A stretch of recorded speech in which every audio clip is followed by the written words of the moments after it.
Velkommen til News TV. Vi er i dag taget ud til Microsoft i København for at få lidt mere information omkring emnet Microsoft Private Cloud. Hvad dækker begrebet over, og hvorfor hedder det netop Private Cloud? Er det måske kun for private, som navnet jo godt kunne lægge op til, eller er det noget helt andet? Det finder vi ud af i løbet af en lille programrække her på News TV, som vi har produceret i samarbejde med Microsoft. Samtidig med programrækken vil du kunne finde yderligere informationer på news.dk, hvor det også vil være muligt at kommentere på indholdet og stille spørgsmål til emnet. Her i seriens første udsendelse taler vi med Microsofts Bjarne Dollerup, som vil guide os igennem de forskellige indholdsområder. Bjarne Dollerup arbejder til dagligt her på en af Microsofts danske afdelinger på Tuborg Boulevard i København, hvor der pt. Arbejder ca. 450 personer inden for hovedsageligt salg og marketing.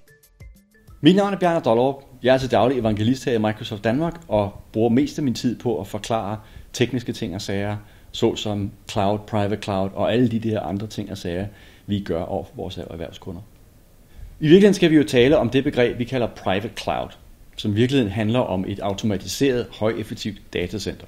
Men for at vi kan gøre det, så skal vi i virkeligheden have sat nogle begreber fast omkring, hvad cloud er og alle de der andre ting og sager. Så lad os starte med at tage udgangspunkt i public cloud. Og public cloud blev jo for 20 år siden bare kaldt for internettet, hvor vi har en række services, som vi bruger privat og eller professionelt.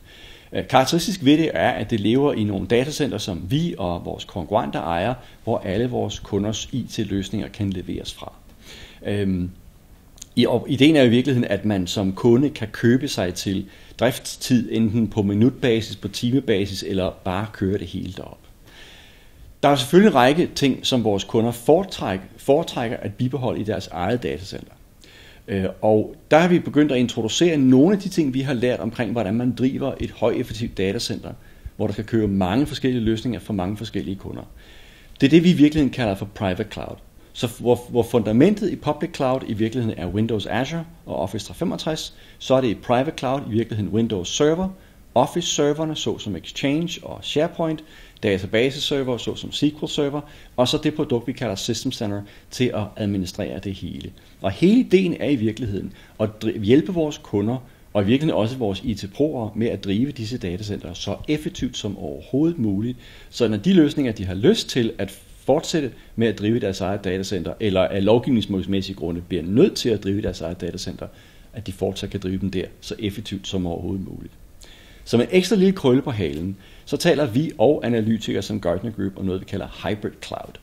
Og det er i virkeligheden noget, som ligger i public cloud, altså i vores datacenter eller vores konkurrenters, og noget, der ligger hos kunden selv i deres egne datacenter. Tidligere har vi talt om noget i skyen og noget i kælderen, men kælderen er ikke noget godt sted at drive IT, som vi har oplevet over flere sommer, hvor det regner mere, end det normalt gør. Og det kalder vi som sagt hybrid cloud. Så hybrid cloud er noget i public cloud og noget i private cloud. Sådan er de tre begreber virkelig, så det hænger sammen. Men så lad os prøve at grave et spadestik dybere og egentlig tage udgangspunkt i det, jeg sagde før, men starte med public cloud. Hvad er det for nogle ting, der kører det op? For det første er fundamentet for alt sammen stadigvæk Windows Server, men det er en version, vi kalder Windows Azure, som i virkeligheden er Windows i skyen, eller Windows i skyerne, afhængig af hvordan man kigger på det. Og parallelt med det har vi så Office 365, så i virkeligheden er alle Office-serverne, SharePoint, Exchange og en række af de andre servere, som vores kunder så kan købe på timebasis eller på personbasis, virkelig betale for det forbrug, de har, frem for at skulle drive serverne i deres eget datacenter. Så har vi et sæt af services, som også er en del af Azure-familien, SQL Azure, som i virkeligheden er vores databaseprodukt, SQL Server, i en speciel version, som lever op i skyen. Og på samme måde som med Windows, så er fundamentet virtualisering. Det vil sige, at du kan i virkeligheden køre alt deroppe, og ikke kun Windows-ting. Du kan køre Linux-server deroppe, du kan køre noget andet, du kan køre en Apache-server, du kan køre IIS, og på længere sigt vil det være muligt at køre nøjagtigt de samme applikationer, som du selv kører i dit eget datacenter, men oppe i skyen ved hjælp af virtualisering. Det kan vi tale om på et andet tidspunkt. Så private cloud er jo så ideen om at tage alle de ting, vi har lært omkring, hvordan man driver ekstremt mange servere og services så effektivt som overhovedet muligt. Fundamentet her er selvfølgelig Windows Server og Windows Server virtualisering, kaldet Hyper-V, og ved hjælp af det kan vi så pakketere applikationer i diskrete bokse, som så kan køres oven på Windows Server.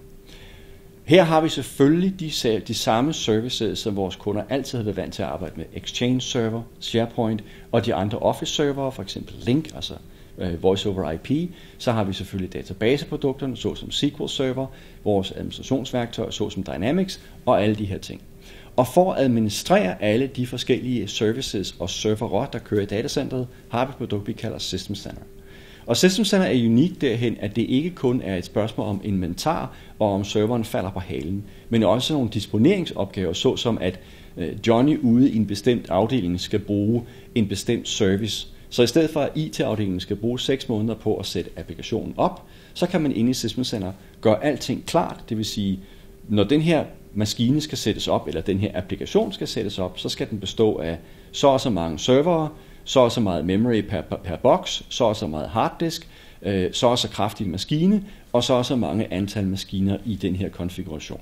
Så når Johnny går ind og siger, at jeg skal bruge en Dynamics server, så sker der ganske enkelt det, der er et workflow, der starter, og 2 sekunder senere, eller hvor lang tid nu ellers tager at rulle serveren ud, så står der 20 servere og snurrer i datacentret, klar til at køre hans applikation, uden at IT på det tidspunkt har været involveret.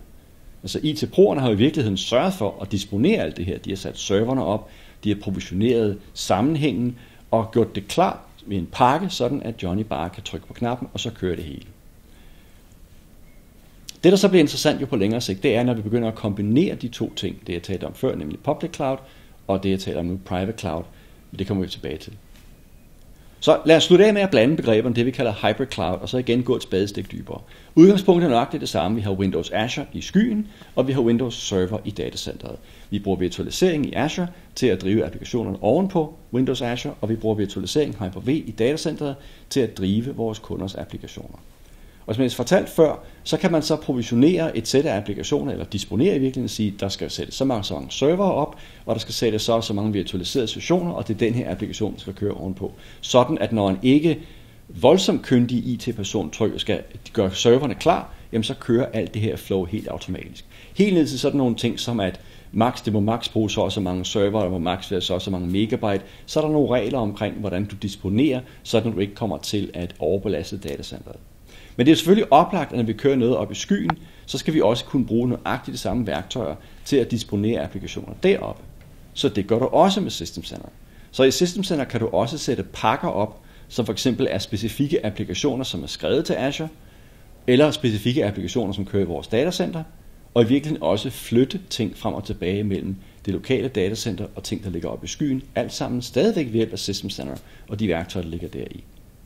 Og på længere sigt regner vi i virkeligheden med, at størsteparten af vores kunder vil have den her hybridløsning. Fordi det uværligt vil være et sæt af applikationer, som du af lovgivningsmæssige grunde eller andre grunde ikke ønsker at flytte op i skyen. Så du vil altid have ting, der kører i datacenteret. Men der er en række applikationer, som er oplagt at drive der i skyen. Og nu skal du så kunne vedligeholde kombinationen af de to ting, og det foregår selvfølgelig ved hjælp af System Center. Det var alt for denne gang på News TV, men vi disker snart op med det næste afsnit i programrækken. Husk som sagt, at du kan deltage i debatten og læse endnu mere baggrundsstof om Microsoft Private Cloud på www.news.dk.